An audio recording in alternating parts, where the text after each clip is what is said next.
السلام عليكم ورحمة الله وبركاته. شعبي قالقة كسر وهذا مركز علمي تك يوتيوب channel قدر كسبت سبسكرايب لهدي أنا لشوفتي أنا لسه شوك فيديو قال لك لنا وذاك صاحب هذا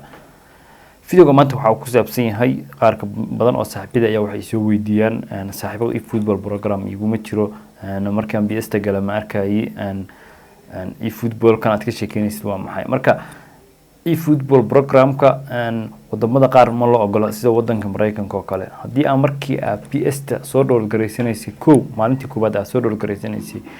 aad bilaabaysay aad isku register-gareysay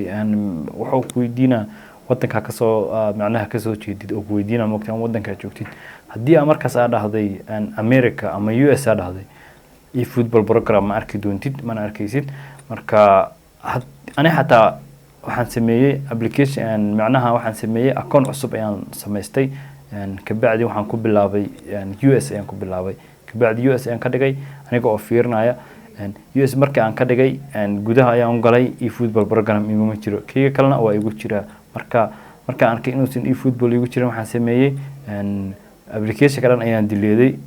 kabacdi aan dib u soo doorgareystay marka dib soo celiyay waxaan wadankii ayaan bedelay oo waxaan ka dhigay wadan kale ayaan ka dhigay oo wadamada caadiga sida Kenya iyo Canada iyo wadamada caadiga ayaan ka dhigay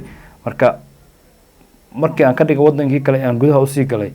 e-footballka waxaan islaha markaas waa ku salaabo doonaa maadaama aad ka bedeshay wadanka marka wax iska bedelo ma jirto oo hadii xataa wadanka ka bedeshid ma soconayso oo e-football program meelaysid diyaaba mar aad isku register-gareysay wadanka Mareykanka marka waa inaad si u fahanteen hadii intiina aan fahansanayn e-football program America dadkii ku register-gareysay ma arkayaan marka hadii uusan e-football program hadda maalintii xataa mar hore ahayd markii oo la soo daayay markaas hadii uusan aadan arkin e-football program oo qaybta lacagta caadiga ah oo coins laga gato meeshaas hadii uusan kugu jirin e-football program qaybtan hadii uusan kugu jirin waa iska dhaafi kartaa sababtoo ah ma helaysid sababtoo ah markii hore ayaad ku register-gareysatay wadanka Mareykanka